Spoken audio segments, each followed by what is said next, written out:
What is up, guys? Today is the day where I give away one of my most prized secrets. And that's how I edit my images and render them to make them look fantastic every single time. Here's some more pictures of some. There's a few steps to do that. So without further ado, before I get into this, oh geez, I dropped it. Before I get into that, we have to put a nice little paint color on this guy. Right there. No, there he is. There he is. So, pretty boring right now, but we're going to fix that. And we're going to do the same technique for the background as we did in our geode video right here. Easiest, most beautiful geode. Check that out. Link in the card, and let's get started. All right, I'm not going to show you this part yet, but what I typically like to do is focus. Get my image the way I want it first. That way I can pick out colors that I like to try to mimic on the cup, you know, for the background. That's what I like to do. Hey, but what do I know? But for this one, they wanted teals and blueies, so I'm going to stick with that and do like a tealy bluey. If I feel like I might throw a little yellow, green, whatever, probably some green towards the bottom because he's in some nice greenery and yellowy, whatever-y. So we're going to do that. I'm just going to put some random colors in my airbrush and wait, what? You don't have an airbrush? Huh. Well, just go down to the link in the description. Go grab you one. It's just 30 bucks. This is like the simplest, beginnerest airbrushes that you could ever use-ish. And so you're welcome-ish.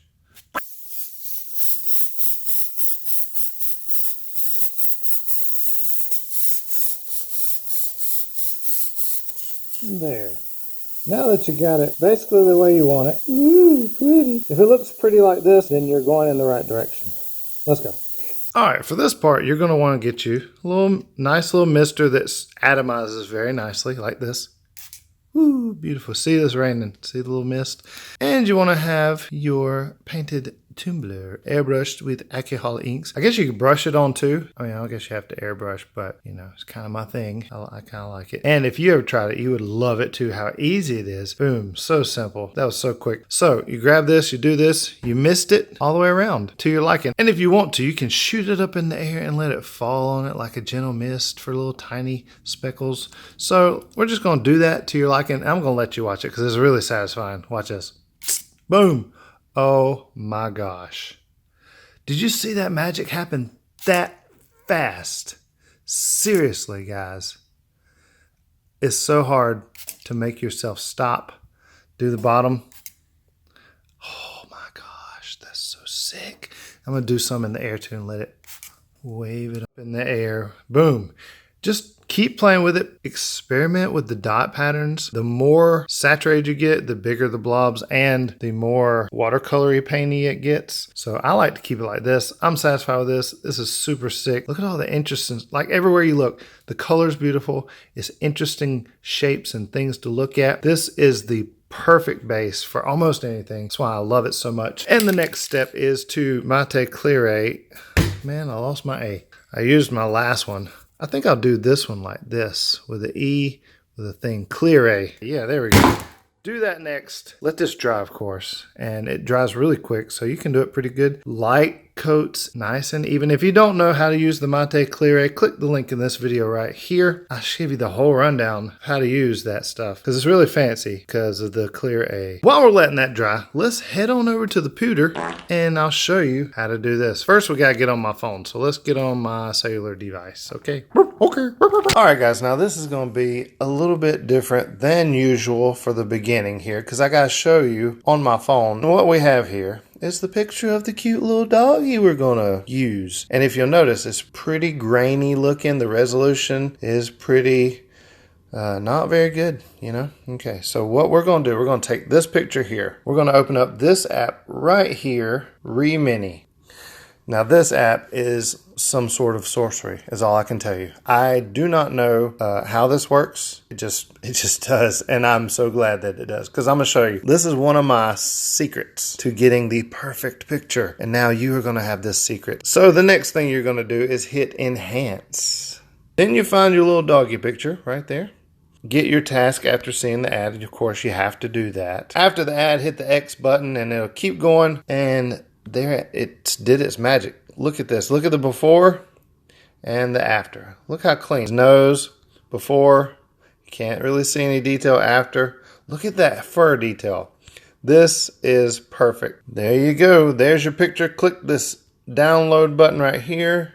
It is saved to your phone. Now the next app we're going to do is called PixArt. And this is where you make the funky colors and make it look cool. Hit the plus sign down here to pick from your gallery. And there's our picture we just rendered. So the thing I like to do is hit this effects down here. Then I like to go to magic right here. Boop. And then my favorite one is the first one, floral.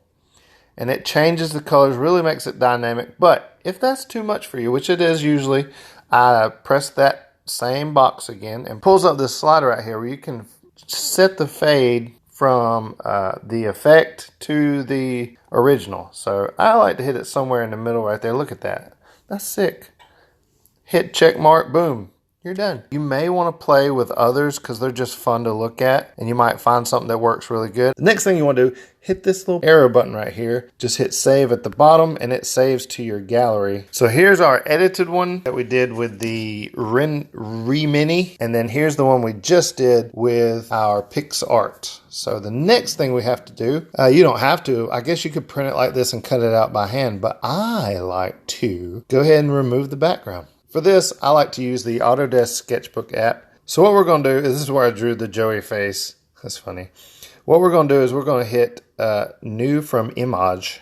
You gotta let it open your files. So this is Autodesk Sketchbook. Here's this. What I like to do is hit this little eyeball and turn the transparent background on. See the difference? So then basically you can do this two ways. You can use the eraser tool and just erase the background, get it smaller and draw it around, you know, like that. Or you can click the selection tool, which is usually what I do. Go on the lasso, zoom way in there and just start lassoing this bad boy out. And if you get it really good, when you save it as a PNG, you can have your Cricut cut it out for you automatically, which is what I try to do. I try to get the Cricut to cut it out for me. That way all I have to do is peel it and stick it on like a sticker. So I'm not going to bore you with me tracing this whole bad boy out.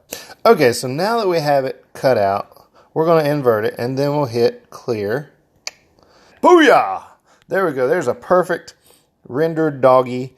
We're going to save that to the gallery, save current sketch, and there we have it. All right, now that it's good and dry, all you have to do, I just take it off like a sticker and stick it right on there. Remember we put our green, or I did. I don't know what you're doing.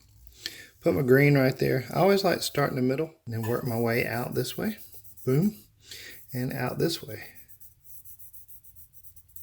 Look at that. You could even go back and airbrush around it again, touch up. Like if you want somewhere with that blue color, you just add it right there. Or I might go back and put some green down here and do some blend that grass in a little bit more so it's not such a hard line. I like to do that sometimes. And check this out. Here's another hack. When I was trying to figure out what color vinyl I wanted to go with this, I was like, man, I wish I really had a teal vinyl, but I don't have a teal vinyl. And I was like, wait a minute. You got to worry about what color offset you're doing, what color vinyl you're doing, and then getting that just right. So I went into Photoshop, made my letters, added a stroke around it, and then I just cut that out of the vinyl. Same way I did this. And I may never use layered vinyl again when I can do it, unless I need some like shimmer or metallic or whatever. So I'm just do this the same way, just peel it off like a sticker, stick it on the back. Now you use transfer tape if you want to, whatever. But I'm just gonna stick this on the back, seal it before we epoxy it. We're gonna epoxy it and it'll look like this.